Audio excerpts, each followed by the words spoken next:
नमस्कार। 100 खबरों का सफर राजस्थान सुपरफास्ट देखने जा रहे हैं आप। मैं हूं आपके साथ कमरुद्दीन खान। आरएएस 2013 मुख्य परीक्षा स्थगित कर दी गई है। फुल कमीशन की बैठक में परीक्षा को स्थगित करने का फैसला हुआ। अब 9 से 12 अप्रैल के बीच मुख्य परीक्षा होगी।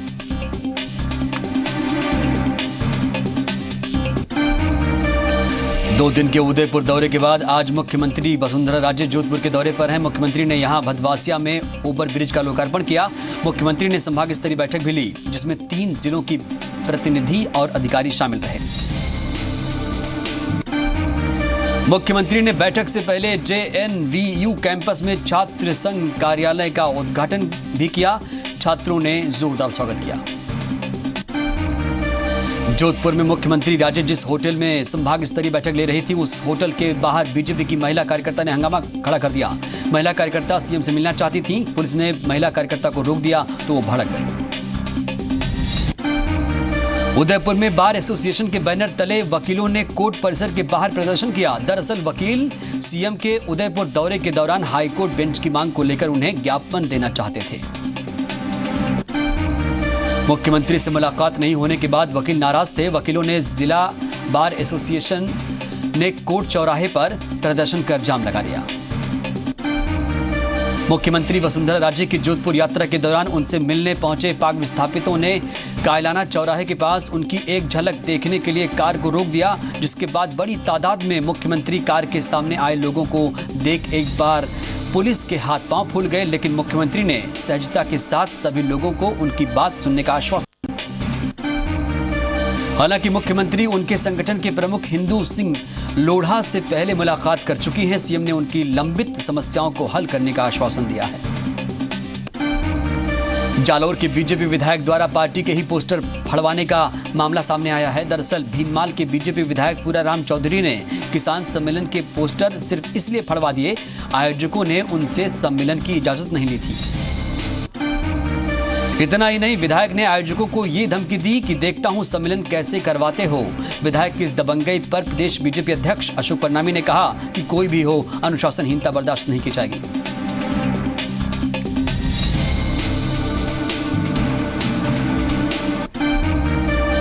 बीजेपी ने बेटी बचाओ अभियान को प्रदेश में जिले के बाद तहसील स्तर पर ले जाने की कवायद तेज कर दी है। आज बीजेपी की प्रदेश मुख्यालय में हुई प्रदेश स्तरीय बैठक को संबोधित करते हुए प्रदेश अध्यक्ष अशोक परनामी ने कहा कि इस काम के लिए कार्यकर्ताओं को सक्रिय होना जाना चाहिए। बेटी बचाओ अभियान के बीजेपी के राष्ट्रीय संयोजक राजेंद्र फड़के ने कहा कि अभियान के लिए जिला, तहसील और मंडल स्तर पर कमेटियां बनाकर कार्यकर्ताओं को सक्रिय किया जाना चाहिए। कोटा में कांग्रेस ने सर्वधर्म सद्भाव और देश की एकता के मूल मंत्र विषय पर सम्मेलन का आयोजन किया। सम्मेलन में पूर्व केंद्रीय मंत्री गिरिजा व्यास भी पहुंची। सभा को संबोधित करते हुए डॉक्टर व्यास ने देश में बिगड़ते धार्मिक सौहार्द के लिए बीजेपी शासन को जिम्मेदार बताया। हालांकि डॉक्टर गिरिजा व्यास ने जेएनयू में आरोपित छात्रों का समर्थन करने गए राहुल गांधी पर सवाल पूछे जाने पर कोई जवाब नहीं दिया। इस आयोजन में कांग्रेस जिला कार्यकारिणी समेत कई कांग्रेसी नेता मौजूद थे। रियायत पर जमीन लेकर गरीबों का इलाज न करने वाले अस्पतालों के खिलाफ शिक्षा मंत्री वासुदेव देवनानी ने जांच के आदेश दे दिए हैं। ऐसे अस्पतालों की लगातार शिकायतें आ रही थी।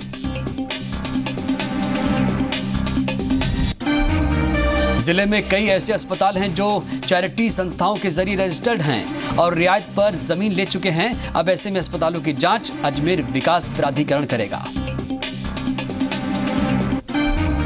माध्यमिक शिक्षा बोर्ड राजस्थान ने बोर्ड परीक्षाओं को लेकर तैयारियों को अंतिम रूप देना शुरू कर दिया है। अजमेर में परीक्षाओं को लेकर आयोजित बैठक में शिक्षा मंत्री वासुदेव देवनानी ने भाग लिया।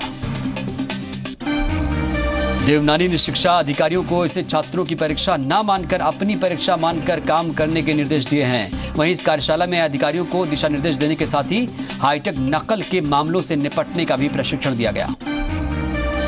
मुख्यमंत्री जल स्वावलंबन अभियान में धार्मिक ट्रस्टों और संगठनों की भागीदारी को ज्यादा प्रभावी बनाने और योजनाओं के जल्द क्रियान्वयन के लिए मंगलवार को बैठक आयोजित की जाएगी। जलदाय मंत्री किरण माहेश्वरी की अध्यक्षता में होने वाली इस बैठक में ज्यादा से ज्यादा संतों को अभियान से जोड़ने की कोशिश की जाएगी। धार्मिक समन्वय ट्रस्ट प्रकोष्ठ की इस बैठक में देवस्थान विभाग मंत्री, राजस्व मंत्री समेत प्रदेश के मुख्य ट्रस्ट और संगठनों के अधिकारी मौजूद रहेंगे। कोटा नगर निगम की साधारण सभा की बैठक आयोजित की गई, जिसमें हर बार की तरह इस बार भी जमकर हंगामा देखने को मिला। बैठक में कुछ पार्षद काले कपड़े पहनकर और मुंह पर पट्टी बांधकर पहुंचे थे। हंगामे और विरोध के बीच मेयर ने 2016-17 का 289 करोड़ का बजट रखा। इस दौरान भी हंगामा कम नहीं हुआ। पार्षदों ने निगम क्षेत्र से जुड़े नए ग्रामीण इलाकों में अलग से बजट की मांग को लेकर जमकर हंगामा किया। मसूदा में गैर खातेदारी जमीन को खातेदारी में बदले जाने की मांग को लेकर 10 से ज्यादा ग्रामीण पानी की टंकी पर चढ़ गए। फिलहाल प्रशासन के काफी मान मनव्वल के बाद ये हाई वोल्टेज ड्रामा खत्म हो गया।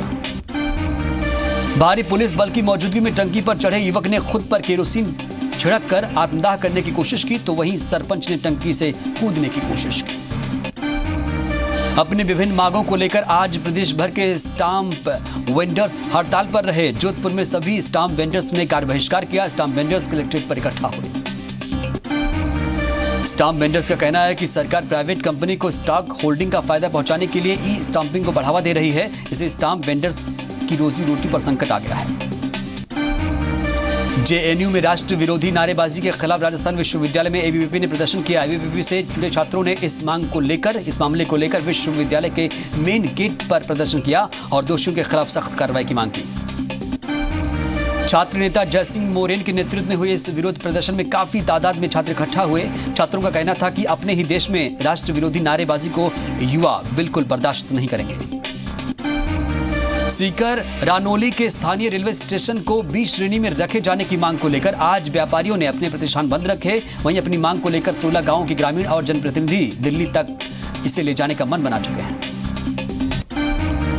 बीकानेर की श्री डूंगरगढ़ नगर पालिका की साधारण सभा की बैठक में जमकर हंगामा देखने को मिला। पार्षदों ने एक दूसरे पर कुर्सियां फेंकी। साधारण सभा की बैठक में विधायक कृष्णा राम भी मौजूद थे।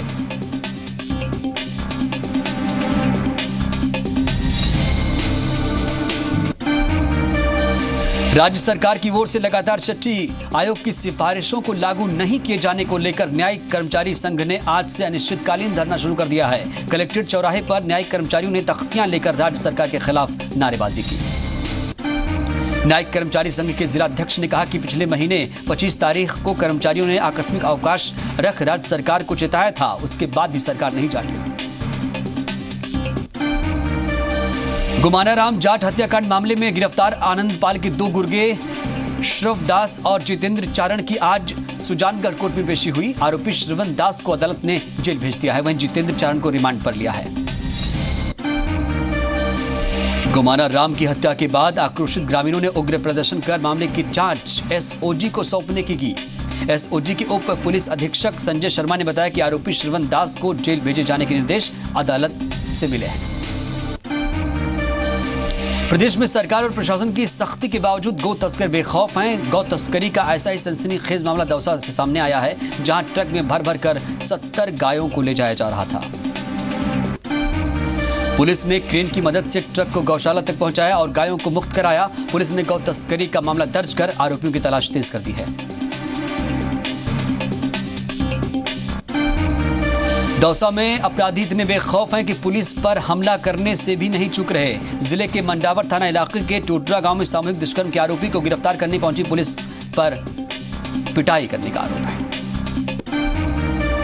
महुआ थाने के थाना अधिकारी मनोहर लाल मीणा ने बताया कि फरार आरोपी के गांव में होने की सूचना मिली थी। पुलिस ने आरोपी को पकड़ने के लिए निजी गाड़ी का इस्तेमाल किया था, लेकिन जैसे ही आरोपी को पुलिस ने कब्जे में लिया, ग्रामीणों ने हंगामा खड़ा कर दिया।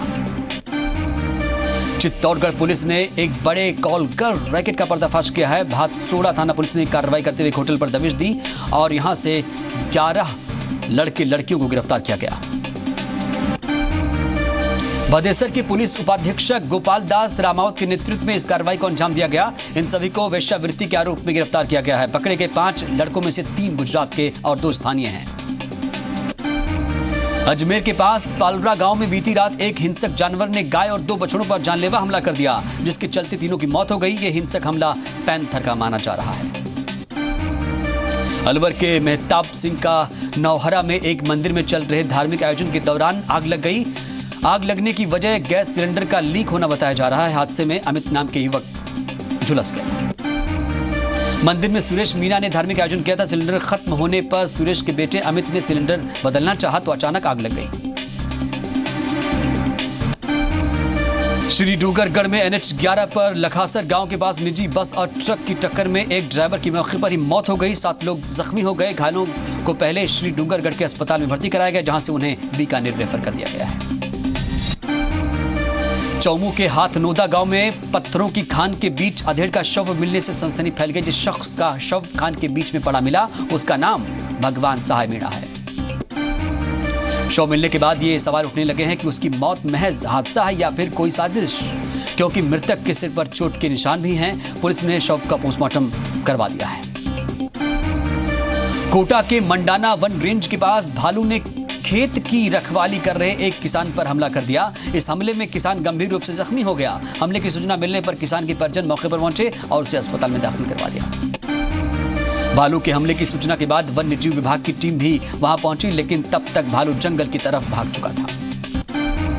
भरतपुर में वार्ड 14 के उपचुनाव के लिए कांग्रेस प्रत्याशी कुलदीप सिंह ने नामांकन भरा। कुलदीप सिंह पूरे लाव लश्कर के साथ मिनी सचिवालय नामांकन दाखिल करने पहुंचे। दरअसल श्री पाल धाऊ यहां पार्षद थे और उनके आकस्मिक निधन से ये सीट खाली हो गई थी। सरकारी बैंकों में नकद लाभार्थियों के खाते खोलने और KYC पूर्ति के लिए देश का सबसे बड़ा अभियान शुरू हो चुका है। सरकारी बैंकों में खाते खुलवाने से लाभार्थियों को सबसे बड़ा फायदा यह होगा कि केंद्र और राज्य सरकार की नकद योजनाओं से मिली राशि सीधे उनके खाते में ट्रांसफर हो जाएगी। राजस्थान के सभी 29 केंद्रीय सहकारी बैंकों में इस अभियान की शुरुआत हो चुकी है और यह अभियान महीने भर चलेगा। सहकारी बैंकों में करीब 1 करोड़ 25 लाख से ज्यादा लाभार्थियों के खाते खोले जाएंगे। डूंगरपुर में वन रक्षक भर्ती की लिखित परीक्षा में सफल हुए अभ्यर्थियों के दस्तावेज सत्यापन और शारीरिक दक्षता परीक्षा आज से शुरू हुई। पुलिस लाइन मैदान पर जारी इस परीक्षा में पहले 161 अभ्यर्थियों में से 80 अभ्यर्थियों के दस्तावेज चेक किए गए। मंगलवार को दोबड़ा हवाई पट्टे पर 25 किलोमीटर की पैदल दौड़ होगी। वहीं 17 और 18 फरवरी को बाकी बचे अभ्यर्थियों को शारीरिक दक्षता परीक्षा देनी होगी। नागौर की BR मिर्धा कॉलेज में वार्षिकोत्सव कार्यक्रम और छात्र प्रतिभा सम्मान समारोह का आयोजन किया गया, जहां नेता प्रतिपक्ष रामेश्वर डूडी ने शिरकत की। कार्यक्रम को संबोधित करते हुए रामेश्वर डूडी ने कॉलेज स्टूडेंट को अपने लक्ष्य को लेकर कठिन परिश्रम करने की बात कही है। साथ ही इस मौके पर कांग्रेस के प्रदेश सचिव चेतन डूडी समेत स्थानीय जनप्रतिनिधि भी मौजूद थे। प्रतापगढ़ में दूसरी बार कांग्रेस जिलाध्यक्ष बनने पर भानु प्रताप सिंह का कांग्रेसकर्ताओं ने तहे दिल से स्वागत किया। इस मौके पर पूर्व विधायक और कांग्रेस के वरिष्ठ नेता मौजूद थे। पर्यावरण प्रदूषण और मिट्टी दोहन को देखते हुए केंद्रीय वन एवं पर्यावरण मंत्रालय ने बिजली घरों से 100 किलोमीटर की परिधि में मिट्टी की ईंटों के निर्माण और उपयोग पर प्रतिबंध लगा दिया है। अब मंत्रालय ने केंद्रीयकृत और सहयोगी बैंकों को निर्देश दिए हैं कि वे फ्लाई ऐश ईंटों के इस्तेमाल को सुनिश्चित किए बिना होम लोन जारी नहीं करें। साथ ही होम लोन अनुबंध की शर्तों में फ्लाई ऐश ईंटों के इस्तेमाल की शर्त को शामिल किया जाए। साउथ एशियन गेम्स में भारत के लिए हैमर थ्रो प्रतियोगिता में स्वर्ण पदक जीतने वाले नीरज कुमार का जयपुर पहुंचने पर स्वागत किया गया। राजस्थान यूनिवर्सिटी के गेट पर बड़ी तादाद में छात्र मौजूद थे। आपको बता दें, झुंझुनू निवासी नीरज कुमार ने एशियन गेम्स में पाकिस्तानी खिलाड़ी को हराकर स्वर्ण पदक जीता था और राजस्थान का नाम रोशन किया था। काम की थकान और फिर खेल के साथ फुर्सत के कुछ पल। हर साल की तरह Jaipur pink city press club की ओर से जयपुर के पत्रकारों के लिए आयोजित किए जाने वाले PPL यानी प्रेस प्रीमियर लीग की शुरुआत 17 से 29 फरवरी होगी। ये सभी मैच SMS स्टेडियम और RCA के ग्राउंड पर खेले जाएंगे। PPL के लिए आज पिंक सिटी के प्रेस क्लब में मुकाबलों के लिए ड्रॉ निकाले गए। पूर्व फ्लैग ऑफिसर संग्राम सिंह झुंझुनू के दौरे पर रहे। इस दौरान सर्किट हाउस में उनसे पूर्व सैनिकों ने मुलाकात की और पूर्व सैनिकों की विभिन्न समस्याओं के समाधान को लेकर चर्चा हुई। ऑफिसर संग्राम सिंह ने कहा कि अभी तो सरकार ने पूरे ड्राफ्ट सार्वजनिक नहीं किए हैं, लेकिन जो भी सामने आया है उसमें कुछ विसंगतियां हैं। अगर बातचीत से समाधान नहीं होगा तो आगे फैसला लिया जाएगा।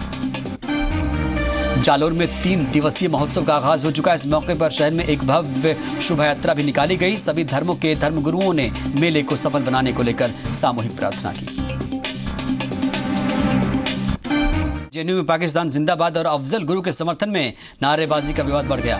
दिल्ली में इस विवाद को लेकर लगातार हंगामा हो रहा है। JNU छात्र संघ अध्यक्ष कन्हैया कुमार की कोर्ट में पेशी से पहले धक्का मुक्की हुई।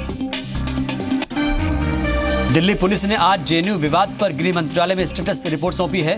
दिल्ली पुलिस के कमिश्नर बीएस बसी का कहना है कि अब तक की जांच में ऐसा कुछ नहीं पाया गया जिससे साबित हो कि एबीवीपी ने देश विरोधी नारे लगाए। उधर जेएनयू के वीसी जगदीश कुमार का कहना है कि मामले की जांच की जा रही है। वहीं छात्रों की हालात हड़ताल पर वीसी का कहना है कि आपसी बातचीत से मामले को सुलझाया जा सकता है। जेएनयू में अफजल गुरु और पाकिस्तान के समर्थन में हुई नारेबाजी के खिलाफ आज पूर्व सैनिक सड़क पर उतरे। पूर्व सैनिकों ने प्रदर्शन किया। जेएनयू विवाद को लेकर बीजेपी अध्यक्ष अमित शाह ने कांग्रेस पार्टी और राहुल गांधी पर बड़ा हमला बोला है। अमित शाह ने ब्लॉग में लिखा है कि जेएनयू विवाद में कांग्रेस ने राष्ट्रभक्ति की नई परिभाषा पेश की है। सियाचिन में एवेलांच में शहीद हुए 9 बहादुर सैनिकों का पार्थिव शरीर दिल्ली लाया गया। दिल्ली के पालम एयरपोर्ट पर इन अमर शहीदों को सेना ने श्रद्धांजलि दी।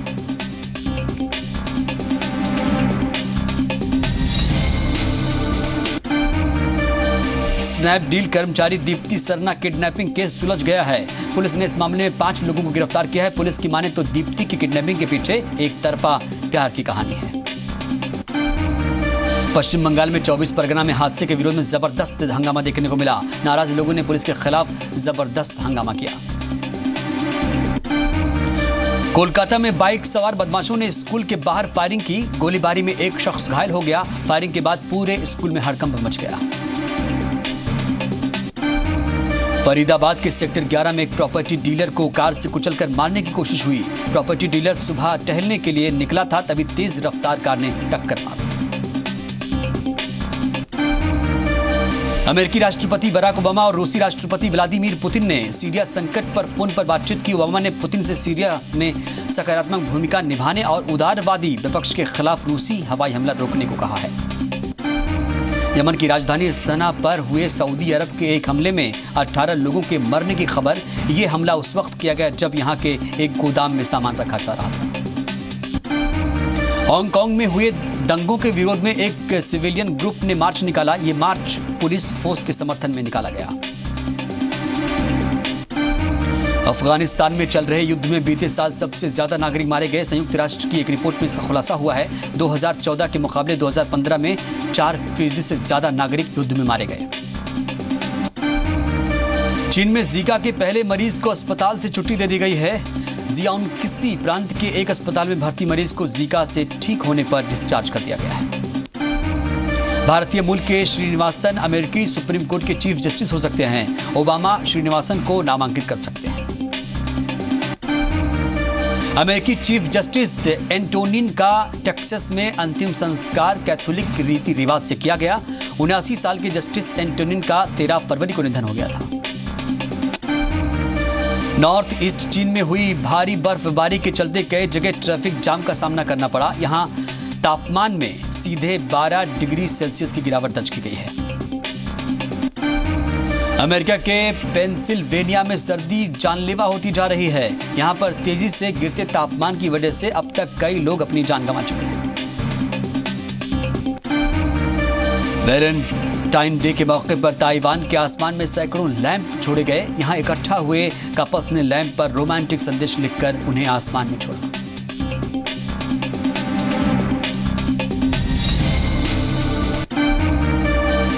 नेस्ले की भारत में आगे की निवेश जारी रखने की योजना। नेस्ले इंडिया ने पिछले 4-5 सालों में देश में 2500 करोड़ का निवेश किया है।